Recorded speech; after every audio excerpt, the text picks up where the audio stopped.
Welcome to the Binge Eating Disorder Workshop Series, HAES for the Holidays.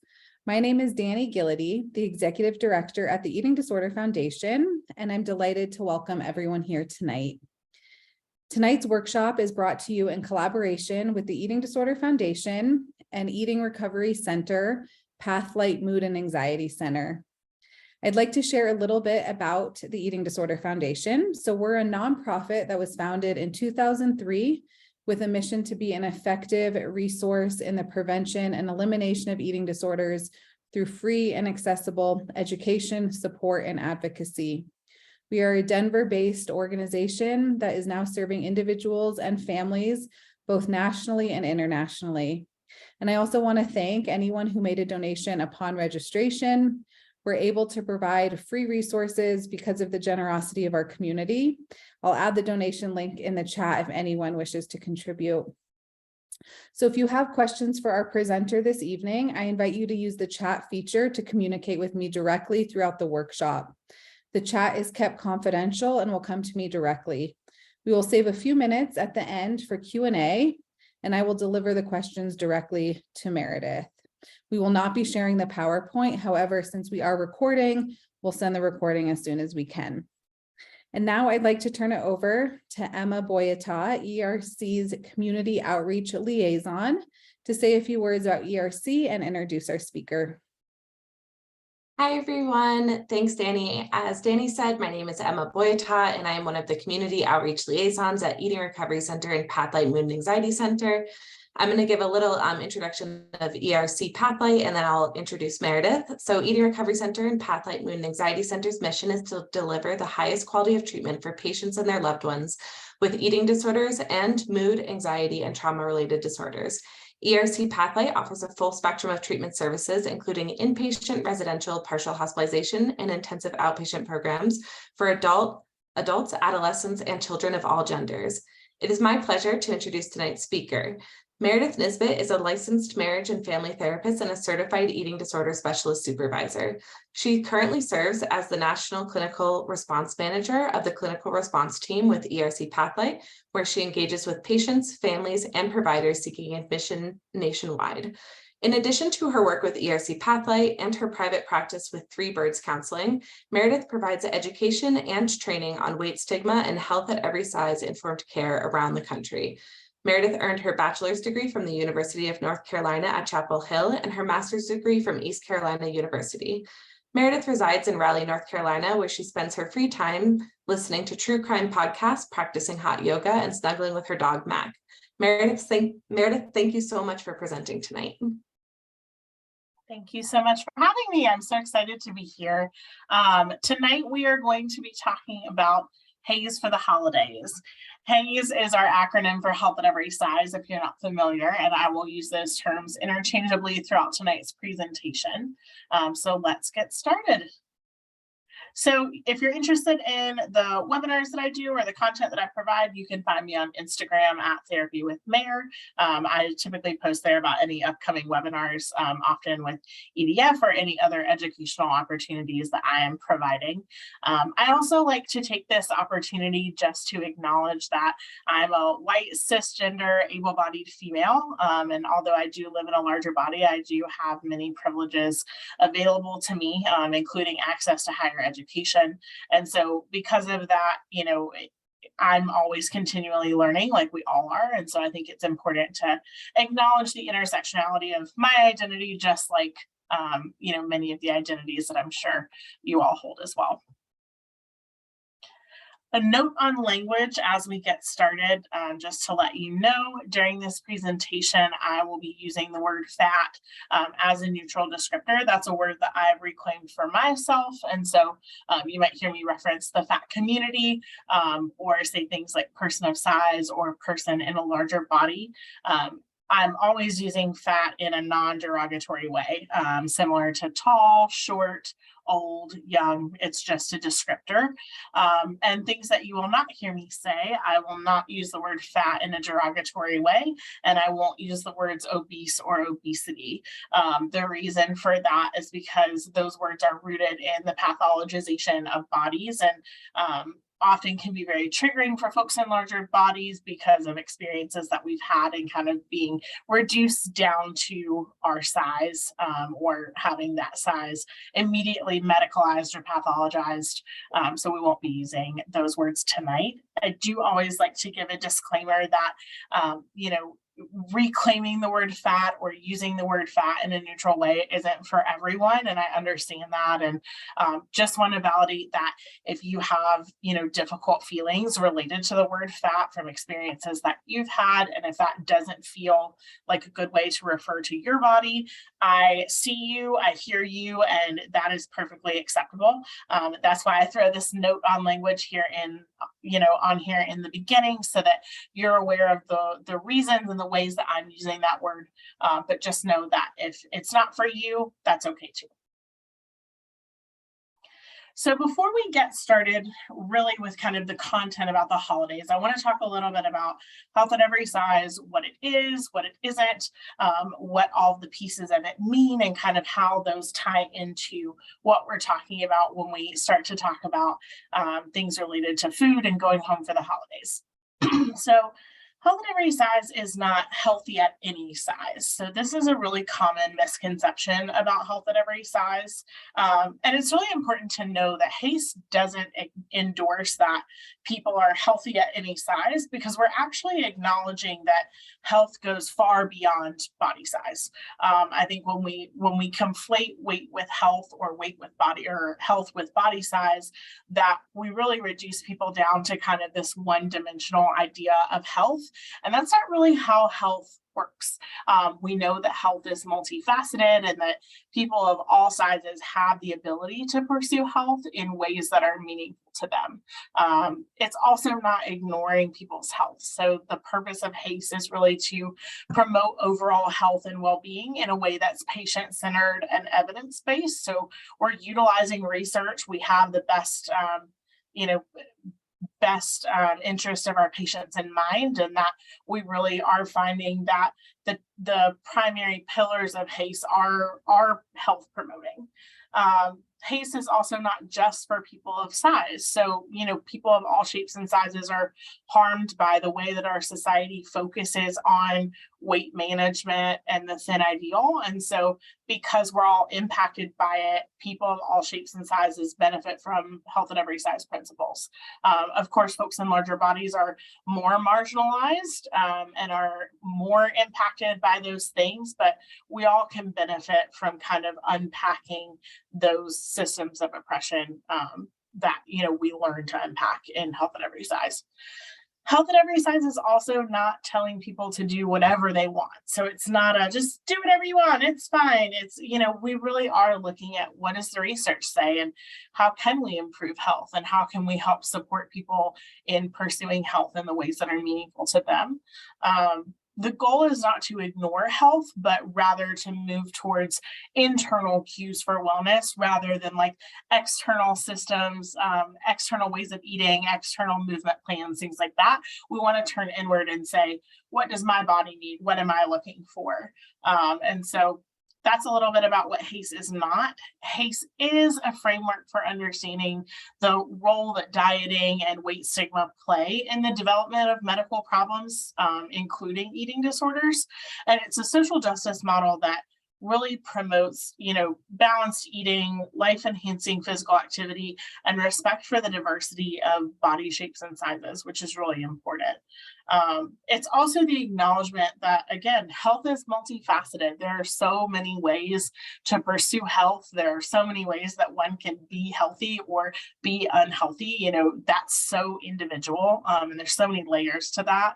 And we know that from the research, the pursuit of these health behaviors and support of health behaviors in an infrastructural way, rather than weight loss, is actually what's evidence-based to improve both physical health markers and holistic health, so body, mind, and soul.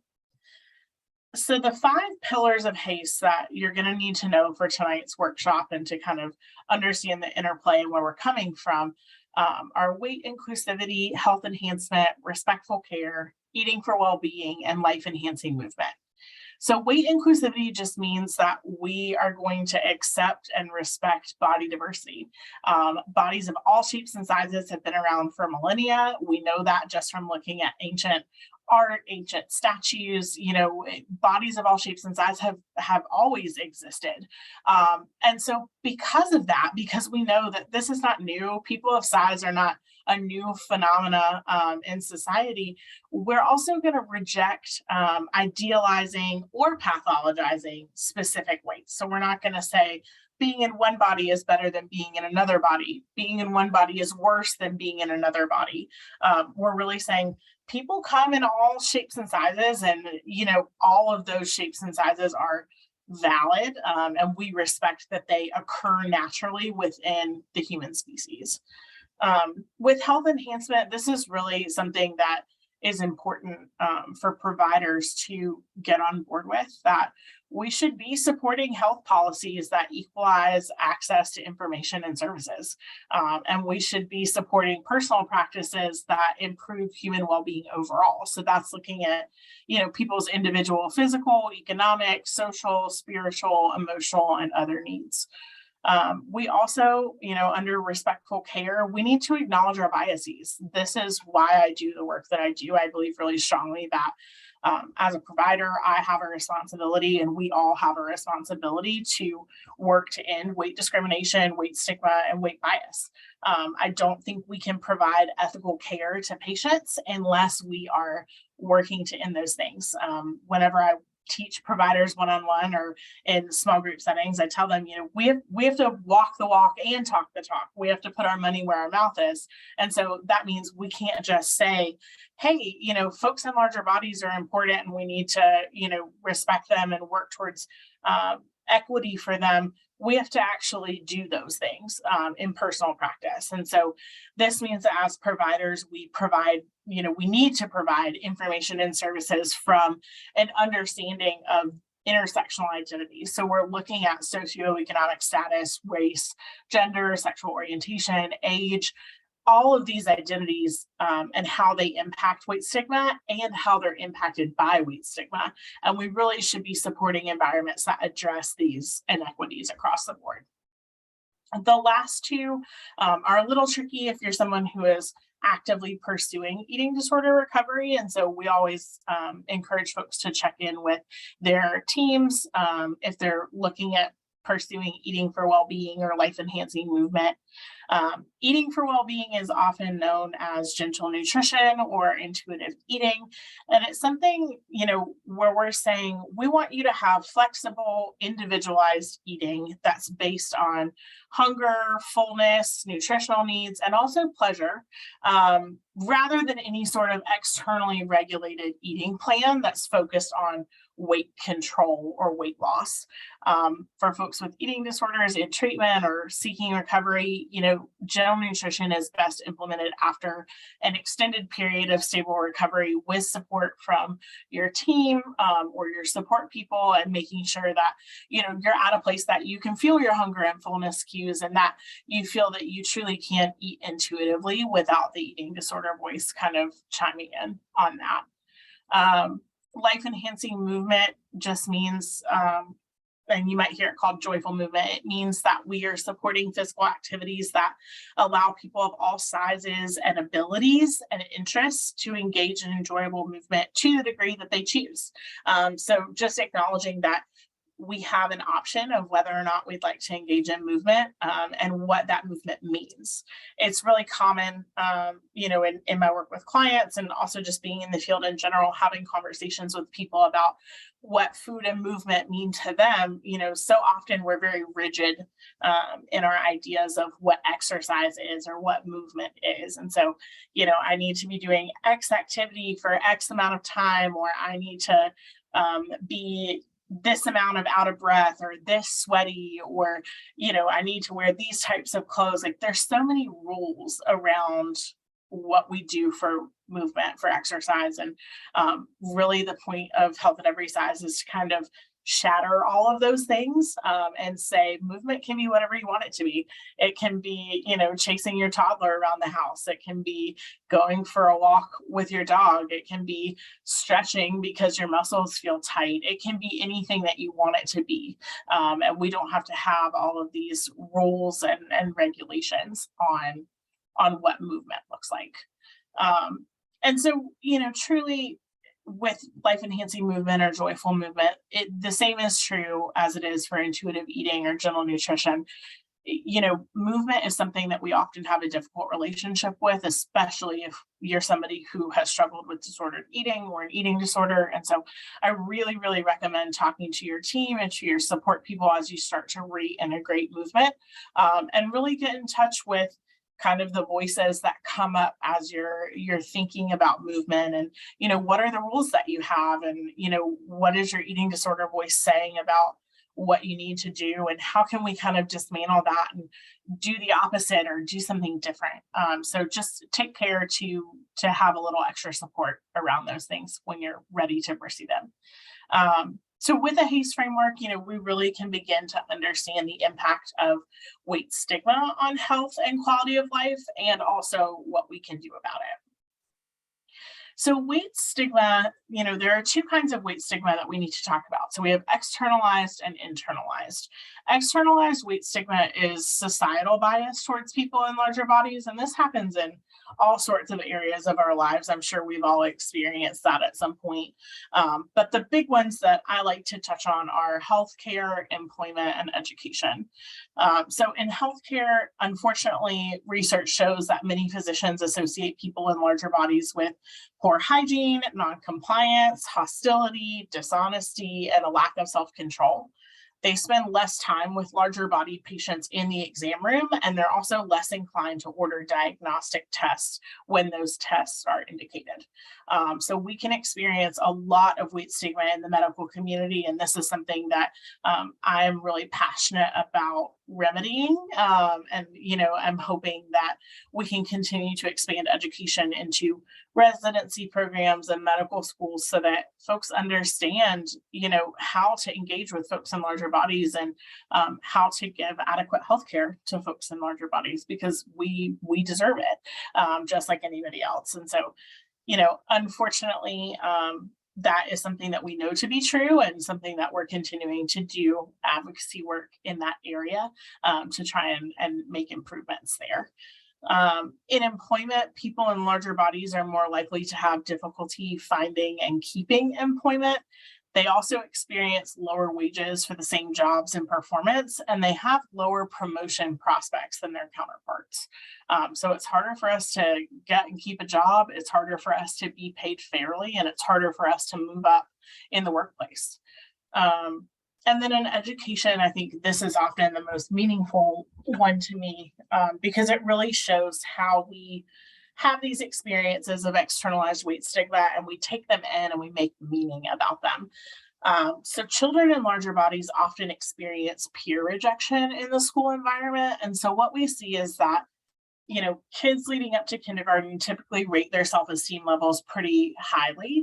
And then once they start kindergarten, if we ask them to rate their self-esteem levels, kids in larger bodies, we see this really steep drop off in levels of self-esteem. And so what they found in this study is that self-esteem is lowest among overweight children who believe that they were responsible for their weight, and who believed that their weight is the reason that they had fewer friends and were excluded from games and sports. And so what we see is, as early as kindergarten, as early as this really young age, these children have these externalized stigmatizing experiences, like being left out of games and sports, having difficulty making friends. And they take that experience that is so stigmatizing, so heartbreaking, and they turn it inside, and they make meaning about that. And that's really what leads to internalized weight stigma. So internalized weight stigma is weight-based attributions that we make about ourselves. And again, these are often dramatically impacted by this lived experience of weight stigma. And, I think especially thinking about how young these kids are and how they make meaning about their bodies and what other people think about their bodies. So at such a young age is really heartbreaking, but it also is concerning because we know that internalized weight stigma is not just a matter of hurt feelings or a matter of trauma. We know that people with internalized weight stigma have an increased risk of a lot of medical problems. So everything from hypertension to eating disorders to metabolic syndrome, depression, diabetes, cortisol reactivity, and weight gain. So all of these medical problems, typically are associated just with being in a larger body. If you ask someone on the street, what kind of a person do you think has high blood pressure, or how do you think high blood pressure happens? Most people would probably say being in a larger body. But what we know is that internalized weight stigma creates increased risk of all of those things, meaning that weight stigma is a confounding variable between weight and health. We can't accurately examine someone's health from a research standpoint if they've experienced weight stigma and they live in a larger body, because those two things are independent and are going to impact health differently. So weight stigma as a form of complex trauma. Weight stigma is really this pervasive re-traumatization for people of size, meaning that it's a form of complex trauma. Complex trauma is present in multiple settings. It occurs repeatedly over time, and we really start to see it increase the internalization of negative self-talk or messages about self-image that are negative. And over time, this causes people to feel really unsafe in their bodies because their body becomes a source of trauma. It causes people to feel unsafe in public spaces and also interacting with other people for fear of rejection, shame, judgment.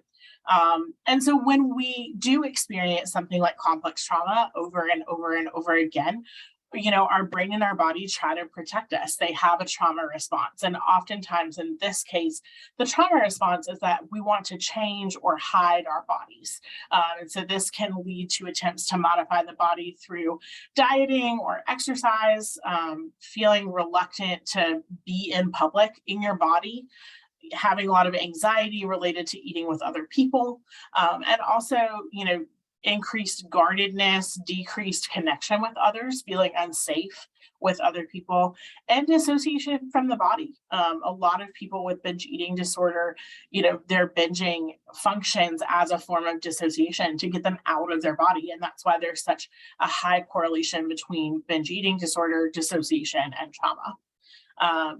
Avoidance of medical or mental health care, difficulty engaging and being vulnerable with providers. Those are things that are due to repeated re-traumatization. And unfortunately, they really impact our lives. And, patients often fear that treatment is going to echo this stigma that they felt in so many other areas of their lives. And so it's hard to seek help, to ask for help, to trust the person that you're asking for help. And so it's really important that we understand, the potential trauma that people can experience living in larger bodies. And so let's talk a little bit about how that comes into play when we go home for the holidays. So as a family therapist, I'm big on looking at family systems and how those impact us throughout the lifespan, how we work in them, how we leave them and return to them.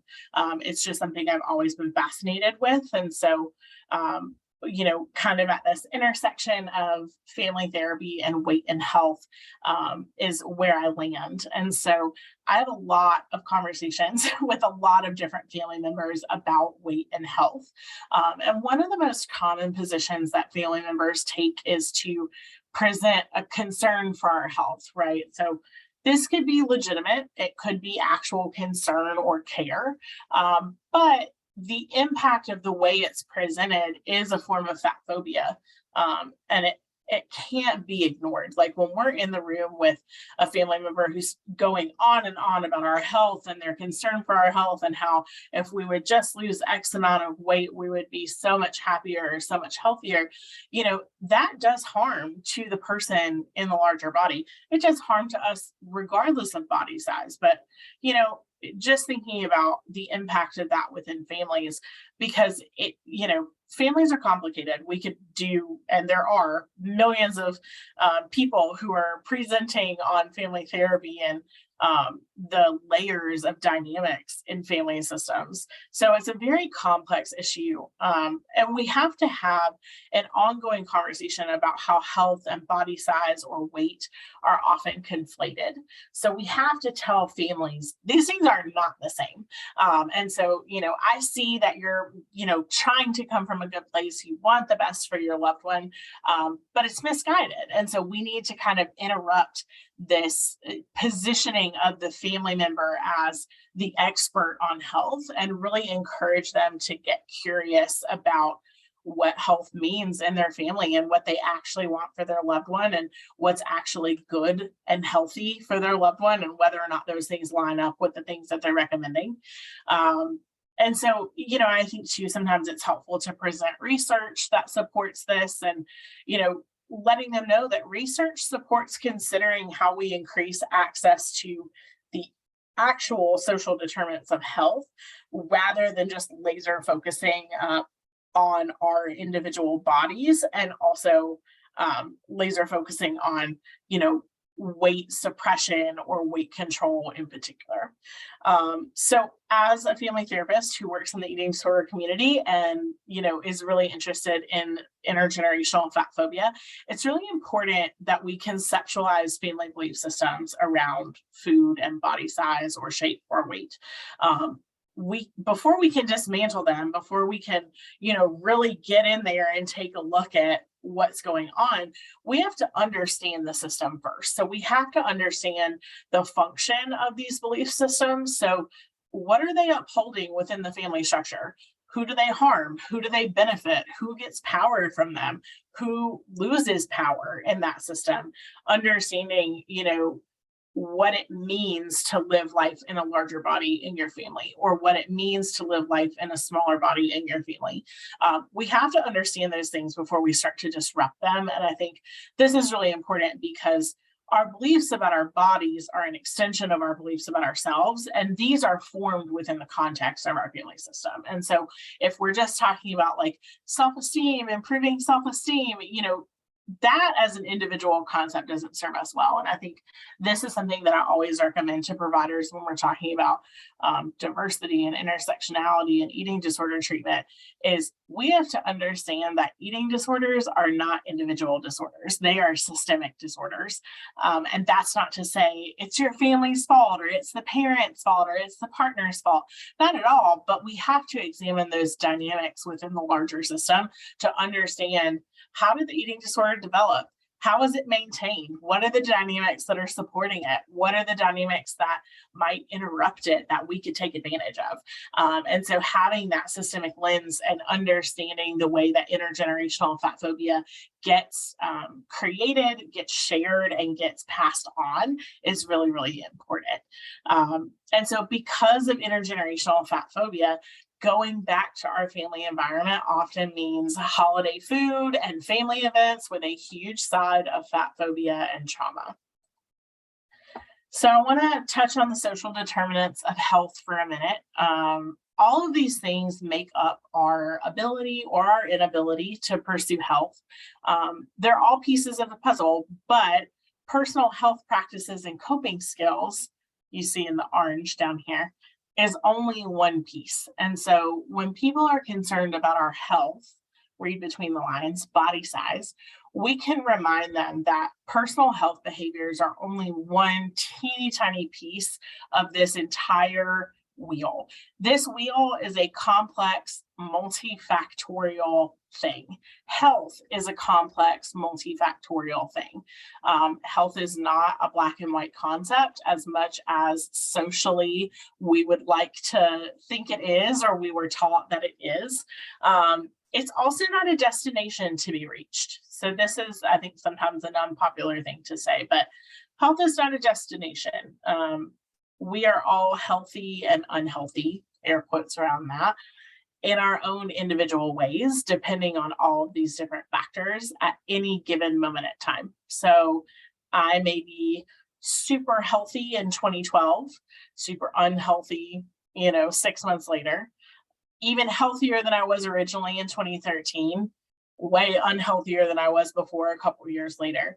These things ebb and flow over time. So again, not a destination to be reached, not a black and white concept, but something that's always ebbing and flowing, something that we do have a choice in, what we choose to pursue, what's accessible to us.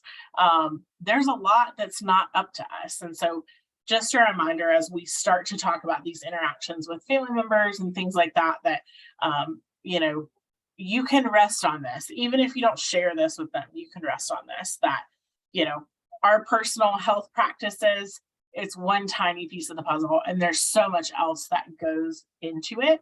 And that expanding our view of health is actually healthy. Giving ourselves grace and compassion and looking at all the different things that go into what's healthy, and shifting away from that like health is a destination mindset, that frees us up to actually pursue health in the ways that are important to us, that are accessible to us, and that we can do sustainably, that we can do repeatedly over and over in the small moments every day. So here are some guiding lights for holiday travel and food. Eating disorders thrive in secrecy and isolation. And so for a lot of people, recovery means becoming radically open with the people that you trust so that they can support you when you need it most. And the holidays are really the time that I would encourage you to welcome in your support system, force yourself to be a little more open instead of pushing them away. I know that when food holidays come up, or just family time around the holidays come up, stress levels can rise really quickly. And so I think it's important to kind of identify who your person is or who your people are. If it's not your family, if it's a friend, if it's a neighbor, if it's a coworker, whoever it is, whoever that support system is, let them know ahead of time, hey, if you see me isolating, come call me, come over, help me not isolate, help me to reach out and, really push yourself to do that. I think the next thing that's helpful is to prioritize yourself in your recovery.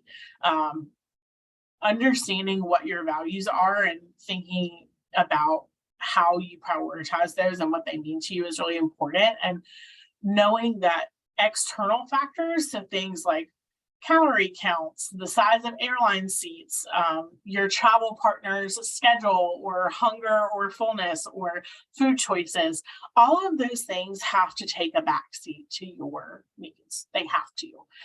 And so it's okay if, you need a snack before someone else needs a snack, or it's okay if you need someone else to order for you because there are calorie counts on the menu. Like, I really would encourage you to, place extra value on yourself and your recovery during times like this, because that's how we get through, is for asking for help and for, even if it seems strange or uncomfortable, to really put ourselves first and to commit to that. I think it's also really important to acknowledge the significance of holidays and holiday food and what they mean to us culturally, and to focus on self-compassion. So I think something that I share with folks sometimes that can be surprising is, believe it or not, binging is actually part of the normal human food experience. So, our appetite will wane, it will ebb and flow. Sometimes it will be more, sometimes it will be less. Sometimes we will eat more of something just because it tastes good. I think, understanding that our experiences with food really run across an entire range of experiences. Not only is binging a part of the normal human food experience, so is pleasure. And so instead of assigning value to how much you ate or what you ate, consider how you can be more compassionate towards yourself as you participate in these culturally and relationally significant traditions. So you might have a traditional food or a traditional activity, or just things that come up around the holidays with food and family, and understanding that like holidays are meant to be celebrational, and that you should be able to celebrate with your friends and family with your cultural foods or your significant foods. Maybe they're significant to your family. The things that you enjoy with your family, the things that are supposed to bring us closer. And this is whether this is your genetic family or your chosen family, either way, just really being able to be present with those traditions and that closeness, that community, that's really important. And so any compassion you can lend yourself at that time is really helpful. We want to see if you can test your psychological flexibility and allow yourself to eat freely and without judgment. And this is across all diagnoses. This is whether you struggle with restricting, with binging, with purging, with overexercising, whatever you're struggling with, offering yourself the opportunity to test your flexibility and really be present, eat freely without judgment. I think the other tool to hand to you is that I want you to create your toolkit ahead of time. So let's think about what happens if things go south, but let's not just think about what happens when things go south. Let's not sit in the anxiety of that. Let's also think about what we're going to do about it. So what will I do if I'm feeling triggered? I would suggest that you have a preemptive conversation with a friend or a trusted family member, whoever's going to be around, about, could they plate your food for you, or, any other accommodation that would help structure the meal in a helpful way. Can they sit next to you? Can they sit across from you? Whatever you need in order to kind of help yourself at that time. Having some meditations, a good book or a movie or a podcast or another kind of like self-care or distraction activity, if you're feeling overwhelmed, that you can excuse yourself for a few minutes and go kind of regulate. It's always okay to take time for yourself. And I think it's especially important that if you struggle to receive support from your family, to try and have like an on-call support person available via phone or text if you need a break, so that you can step outside and say like, hey, Uncle John just made the worst comment and I'm really struggling, and can we talk? Having that lined up ahead of time can be really helpful. Some triggers for binge eating that are really common: holiday eating patterns. So this is something to look out for. Not eating much throughout the day in preparation for the holiday meal, having this fear of overeating at the holiday meal because that's something that's really demonized and talked about negatively. And also like buffet style meals can be really triggering or overwhelming as you're kind of portioning your food. So keep in mind that holiday eating patterns are really stressful and really common, and that just try to normalize your day as much as you can. You don't need to eat any more, any less than you normally would. You can always trust your body to guide you through what it needs and what it wants, and to give yourself compassion. If your body really loves stuffing on Thanksgiving and you want to have an extra portion of stuffing, you're allowed to do that. You're allowed to meet your body's needs, even if the needs are pleasure-based and not fullness-based or hunger-based. It's okay to do that. Again, that's a normal part of the human eating experience, and it's something that, is part of kind of this cultural celebration of holidays. Another trigger for binge eating around the holidays can be food and body talk. So, oftentimes when people don't have anything interesting to talk about, they like to talk about other people's bodies. They also like to talk about who brought what food, how the food was made.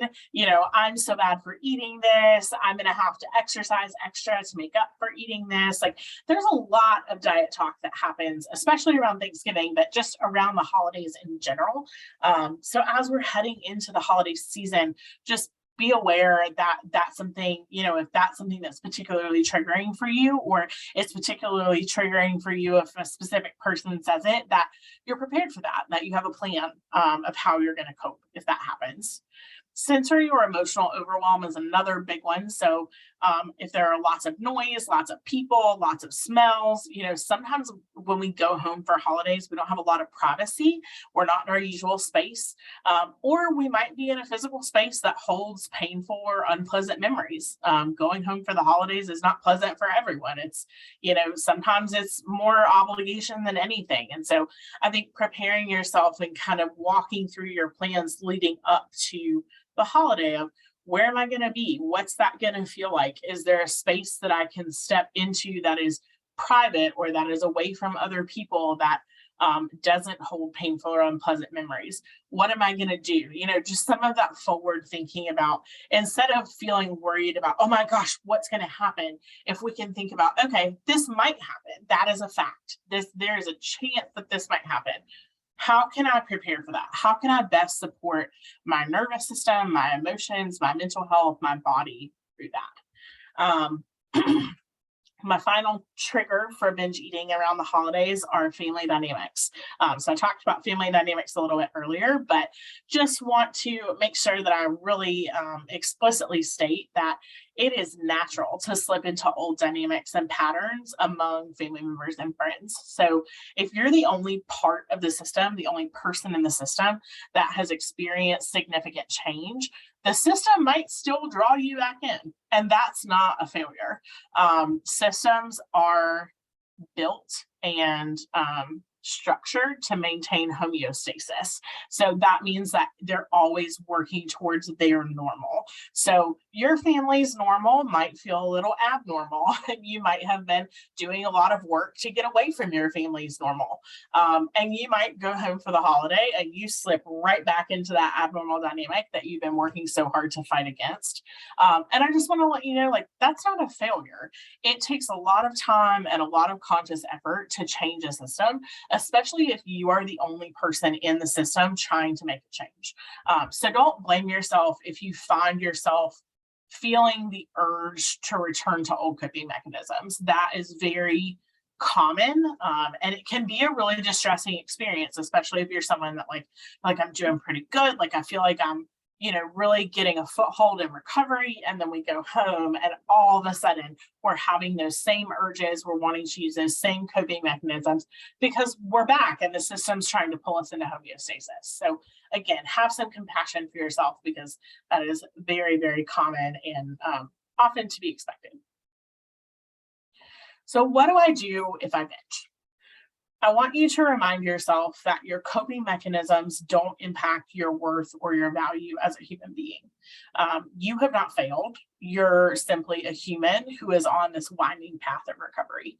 Recovery is not linear. Sometimes there's going to be times that we act on our urges, and we really have to meet ourselves with compassion when that happens.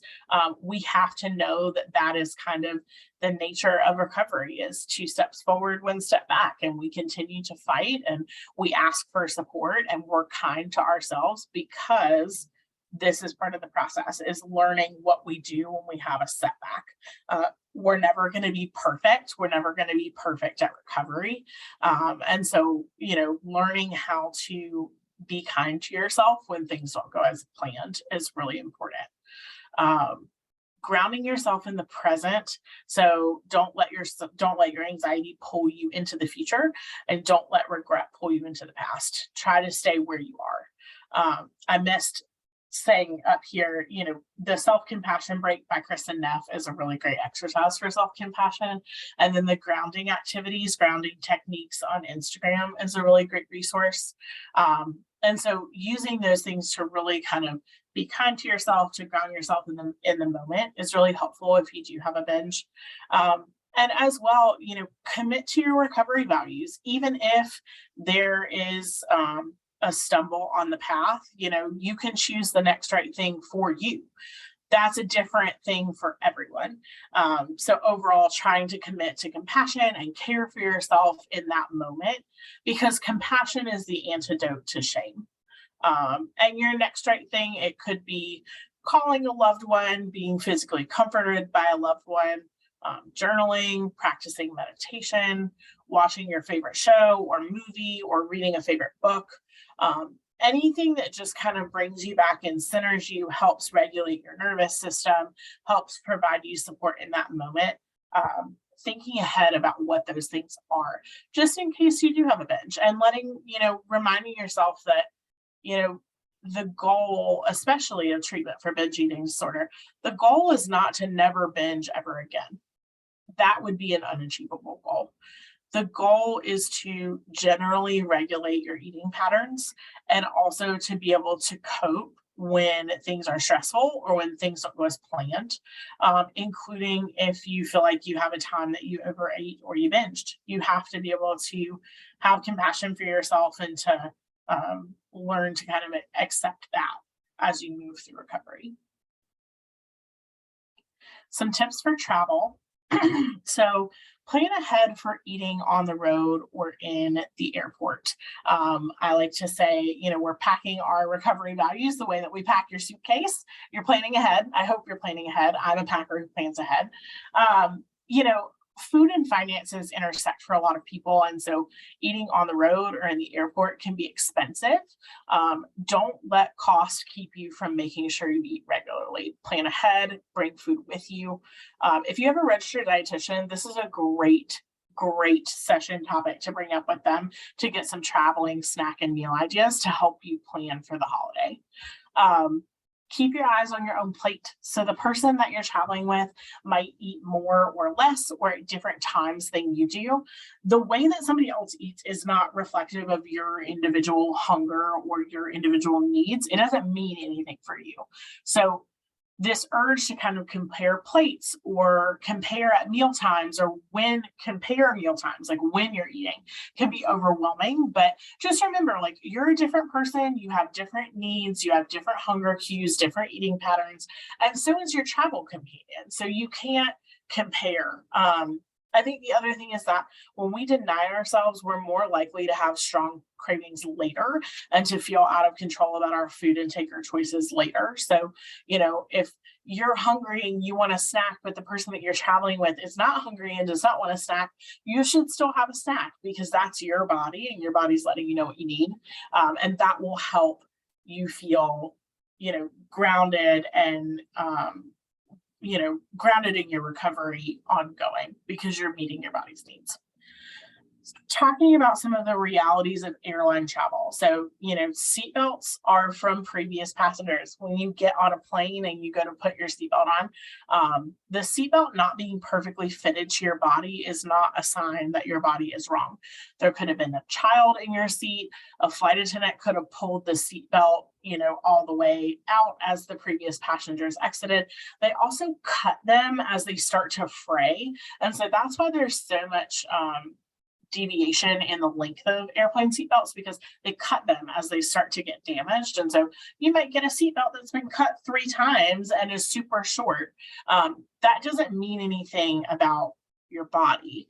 I think that when we think about body diversity as well, like the way the seatbelts are set up, like your seatbelt could be super tight because a very small body person was in that seat before. Your seatbelt could be at the end of its rope because someone in a larger body was there. When we accept that body and size diversity exist, it's okay for there to be a range in what those seatbelts look like, and not taking that personally and not making ourselves have to try and fit into the seatbelt the way it is when we land in the seat can be helpful. I think too, I always encourage people, really just prioritize your comfort. If you need to ask for an extender, do it as you're boarding the plane. When the flight attendants are greeting you, just let them know. They typically will handle this really discreetly and will just bring you one and you're able to use that.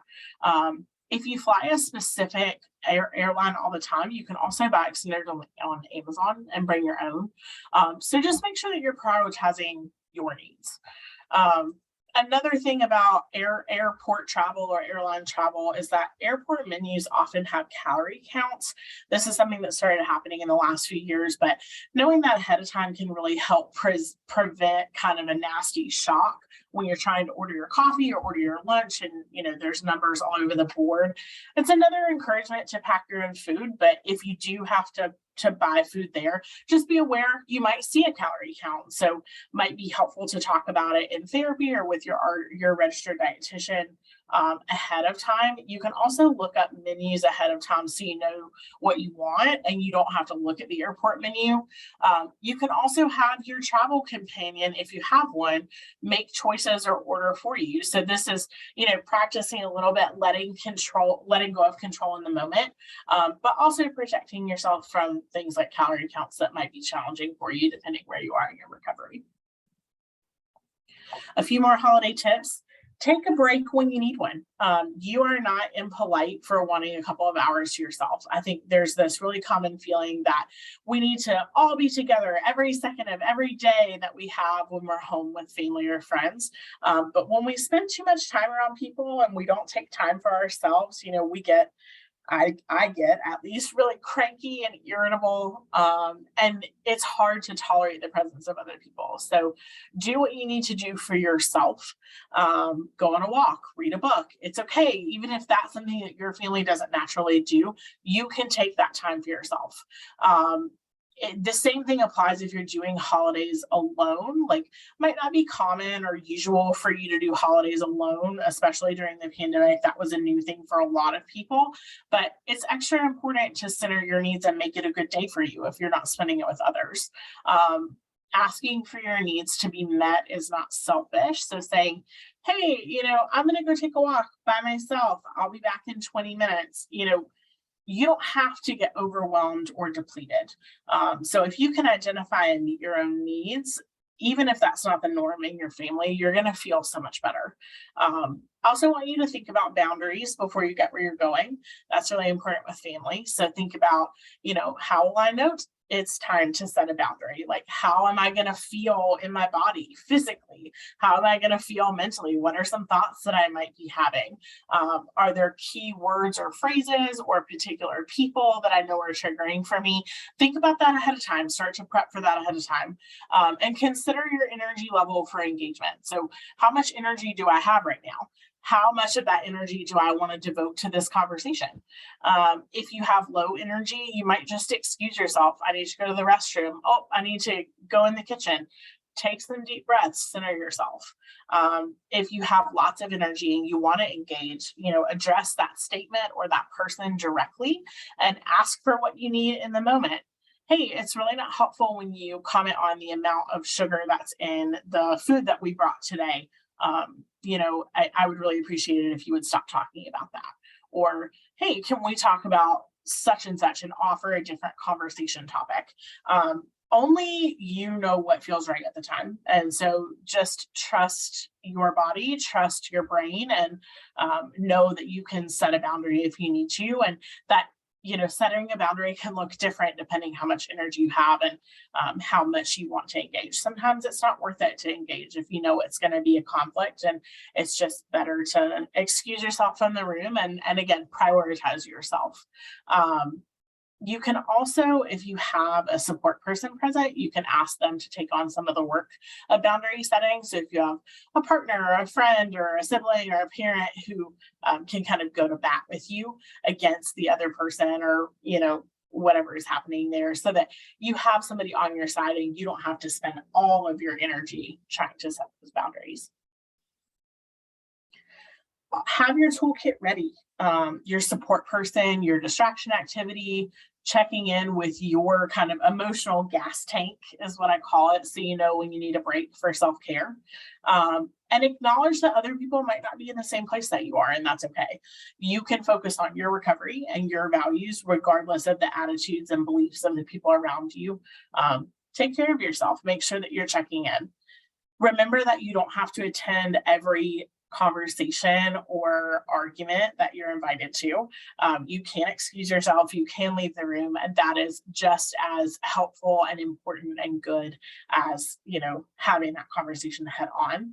And then finally, again, don't feel bad if you lean into old roles or habits. We all have a family cycle, and we all have a role that we play in that cycle. Even with massive amounts of insight and knowledge and therapy, it's really easy to get pulled into old roles or habits when we go home. And so it's okay if that happens. Take the time to acknowledge what's happening and to really ground yourself in that. that is all I have for tonight. I am going to leave this image up here. These are just some social media, some Instagram, and then some podcasts and books that you might find interesting if you've enjoyed this presentation or want to learn more. These are all things that are aligned with recovery values. And so I'll leave that up here. And I think we have time for maybe 1 or 2 questions before we hop off. Wonderful. Well, thank you so much, Meredith. Always your presentations are just packed with so much useful information. So thank you so much for your time. Absolutely. We did have a couple great questions come in, and I want to say if we don't get to your question, I put our email, my email and Emma's email in the chat. Feel free to email one of us and we will get your question answered if we don't get to it tonight. So I just want you all to know that we are available for that. So someone wrote in saying that this is going to be their first holiday season post a BED program. And are there any tips for food talk around the office? I know you kind of just touched on some great examples just at the end there, but the office can be a super triggering place as well. And if you had any more office related tips or tools for us, that would be great. Yeah, absolutely. I think the office, honestly, the office might be worse than the family sometimes. I like to always try and remember that people don't know what they don't know. And so we need to really have compassion for ourselves and also have compassion for other people that they may not be aware of what's going on, and that, we would like to assume positive intent. We would like to assume that they're not intending to do harm to others. But, I think it comes down to just deciding how much energy you have and how much you want to share with people. So if you don't really want to engage personally with people, you might just choose to leave the room when they start to talk about conversations that you're uncomfortable with. You might choose to have a safe person that you eat lunch with at work. But, let's say you have more energy, you might start to have some of those conversations. And my favorite way to have those conversations is to start with what do you mean by that? Oh, I don't understand, kind of to be confused or to play dumb a little bit and to just kind of say I didn't understand. Can you explain that again? And kind of get people to repeat themselves and start to understand their biases or their triggering comments. And if they still don't get it, you can always just kind of directly say to them hey, it's really upsetting for me when you say XYZ about the food that you're eating and the food that I'm eating. I'm just trying to nourish my body so that I can get back to work and get home to my family or get home to my dog or my cat, and just kind of sideswipe. You don't feel like you have to share your personal life with everybody. Awesome. Thank you for that. And then I think we'll end on this one because I think this might be just a nice self-care, maybe some tips for us, but someone wrote in asking, what can I do to help prepare my home for when I return from a stressful holiday? This is my favorite question. So my tip to you would be to clean your house before you leave. I personally love coming home to a clean house after a holiday, walking in and your house smells good and things are where you need them, and you feel like you can come back from the holiday and actually relax before you have to go back to work. There's something about that that's just so balancing. I also would recommend, if you can, getting some non-perishable snacks that you can keep in the cabinet, or if you have something that can go in the fridge and still be good when you get back. Make sure there's some food in your house when you get back, so that when you get back, you're not going oh my gosh, I don't have any food. I've got to go to the grocery store. I have to go to work tomorrow. And it becomes this very chaotic kind of spin to come back from the holiday. Do what you can so that when you can come back to your home, you can spend some more time centering and grounding yourself from that time with family and friends before you dive back into work. Wonderful. Well, thank you so much. Thank you to everyone who was on tonight.